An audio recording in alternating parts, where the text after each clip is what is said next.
This question might not have bothered you, but it bothered me when I was first learning about Laplace transform. What Laplace transform equals the number 1?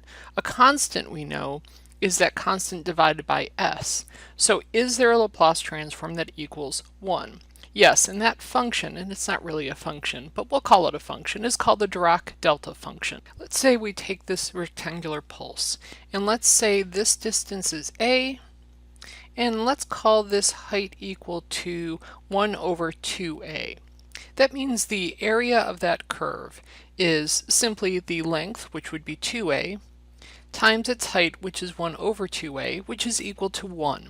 This is called a unit impulse.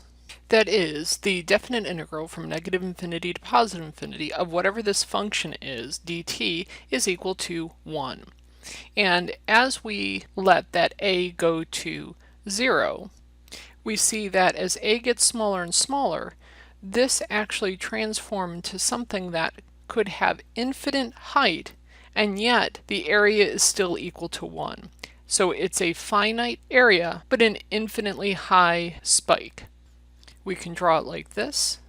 We call this function delta t, and I say function in quotation marks because remember, it doesn't really pass the vertical line test, because at the point where the vertical line would be 0, well, there's an infinite number of points that would correspond to that vertical line. So this is not really a function.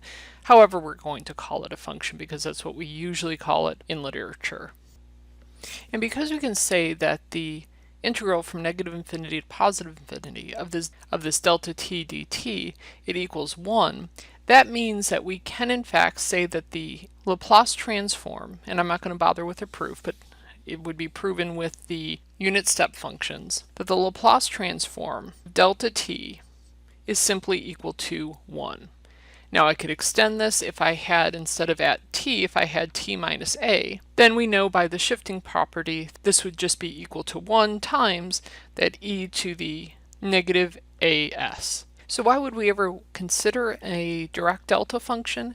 Well, a Dirac delta function can simulate a few things. A common example to explain this is the difference between kicking a football and striking a golf ball. If you kick a football, the football gives a little bit. That impulse, that strike, is spread out over a little bit of time.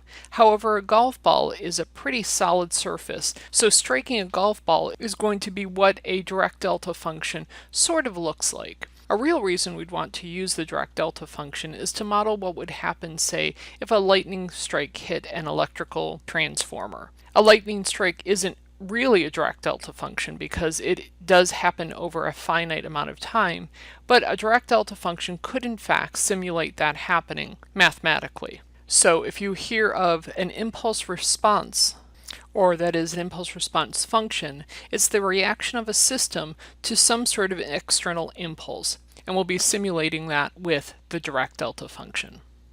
Let's take this example. This could be a mass on a spring that's released at rest 1 meter below the equilibrium position. After pi seconds, the board that the spring is attached to is hit by a hammer. That is going to be compared to the rest of the system, basically an impulse on the mass. And this is the equation that we would use to model this situation. Let's see if we can solve this. Taking the Laplace transforms on both sides and plugging in our initial conditions, we'd get down to this. If, like we've done in the past, I get all the x terms on one side and the s terms on the other, I end up with this. I would break this up into two separate fractions.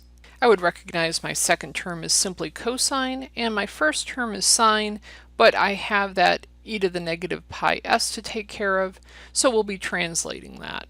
And using my Laplace table, I find that when I have a function multiplied by e to the negative as, what that leads to is the function at t minus a times u of t minus a. Of course, I'm going to catch my dreadful mistake.